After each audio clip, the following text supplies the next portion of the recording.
দর্শক, পাকিস্তানের বিপক্ষে ওয়ানডে সিরিজে টাইগারদের ব্যাটিং অর্ডারে এবার আসতে যাচ্ছে বড় চমক। নতুন এক দায়িত্বে দেখা যেতে পারে লিটন কুমার দাসকে। ওপেনিংয়ে সৌম্য সরকারকে পাঠিয়ে বাকি জায়গাগুলোতেও আসতে পারে বড় ধরনের পরিবর্তন। 2027 বিশ্বকাপকে সামনে রেখে নতুন পরিকল্পনা সাজাচ্ছেন কোচ ফিল সিমন্স। দর্শক, পাকিস্তানের বিপক্ষে ওয়ানডে সিরিজের ব্যাটিং অর্ডারে আসতে যাওয়া সেই পরিবর্তন এবং লিটন কুমার দাসের নতুন দায়িত্ব নিয়ে বিস্তারিত জানবো আজকের এই প্রতিবেদনে। দর্শক, 2026 বিশ্বকাপ না খেললেও বাংলাদেশ ক্রিকেট দলের এখন ভাবনা রয়েছে 2027 ওয়ানডে বিশ্বকাপ। নিজেদের প্রিয় ফরম্যাটের বিশ্ব আসরে ঐতিহাসিক কিছু করতে এখন থেকে বেশ বদ্ধপরিকর বিসিবি। আর সেই কারণে এবার স্কোয়াডের পাশাপাশি ব্যাটিং অর্ডারও আসতে যাচ্ছে বড়সড় রদবদল। দর্শক, নতুন ভূমিকায় দেখা যেতে পারে wicket keeper batter Liton Kumar দাসকে। পাকিস্তানের বিপক্ষে বেশ চমক দিয়ে স্কোয়াড ঘোষণা করেছেন নির্বাচকরা।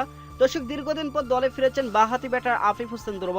এছাড়াও স্কোয়াড থেকে বাদ পড়েছেন দুই wicket keeper batsman Jaker Ali Anik এবং নুরুল হাসান সোহান। এই সিরিজে টাইগারদের সবচেয়ে সমস্যার জায়গা মিডল অর্ডার কেমন হবে, কারণ স্কোয়াডে ইতিমধ্যে 5 জন টপ অর্ডার ব্যাটার নেওয়া হয়েছে।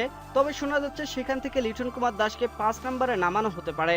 আগামী 3 ম্যাচে মূলত নতুন বলের চেয়ে পুরনো বলে কিছুটা বেশি ভালো খেলেন এই ক্রিকেটার, যার প্রমাণ 2019 বিশ্বকাপে ইংল্যান্ডের মাটিতে 5 নম্বর পজিশনে 4 ম্যাচ খেলে 168 রান করেছিলেন তিনি।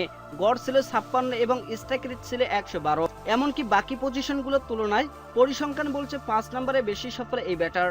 ঠিক এই কারণে পাকিস্তানের বিপক্ষে আরও একবার তাকে দেখা যেতে পারে মিডল অর্ডারের দায়িত্ব সামলাতে। মূলত দীর্ঘদিন ধরে মিডল অর্ডারের সমস্যায় ভুগছে টিম টাইগার্স, আর সেই সমস্যার সমাধান করতে এবার লিটন কুমার দাসের উপর দায়িত্ব দেওয়া হচ্ছে। সেক্ষেত্রে সিরিজের সেরা একাদশে ওপেনার হিসেবে থাকতে পারেন সর্বশেষ ওয়েস্ট ইন্ডিজ সিরিজে ভালো করা সাইফ হাসান এবং সৌম্য সরকার। সম্প্রতি টাইগার দলের অন্যতম সেরা ব্যাটার হিসেবে পারফরমেন্স করেছেন ডানহাতি সাইফ হাসান। এখন পর্যন্ত 6টি ওয়ানডে ম্যাচে 30 বলে 180 করেছেন এই ব্যাটার। এছাড়া সম্প্রতি বিসিএলে অসাধারণ ব্যাটিং করে ফাইনালে হয়েছেন ম্যাচের সেরা খেলোয়াড়। অন্যদিকে সর্বশেষ সিরিজে সর্বোচ্চ রানের মালিক ছিলেন সৌম্য সরকার। শেষ 3 ম্যাচে তার ইনিংসগুলো ছিল যথাক্রমে 45, 41 এবং 91 রান। অন্যদিকে 3 নম্বরে দায়িত্ব সামলাবেন অধিনায়ক নাজমুল হোসেন শান্ত। বর্তমানে ওয়ানডে ফরম্যাটে বাংলাদেশের সেরা ক্রিকেটারদের একজন হিসেবে বিবেচনা করা হয় তাকে। দর্শক, পাকিস্তান সিরিজে 3 নম্বরে বড় ভূমিকা রাখতে হবে শান্তকে।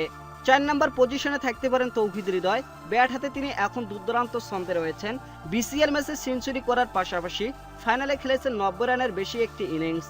তাই পাকিস্তানের বিপক্ষে সিরিজে স্বাভাবিকভাবে তার উপরে বাড়তি প্রত্যাশা থাকবে।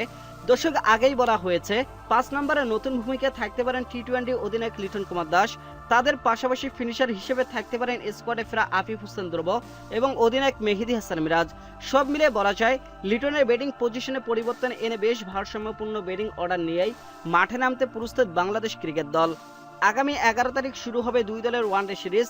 13-15 তারিখে অনুষ্ঠিত হবে বাকি দুটি ম্যাচ। তো দর্শক, আপনাদের পছন্দের স্কোর জানাতে পারেন আমাদের ভিডিওর কমেন্ট বক্সে। ধন্যবাদ।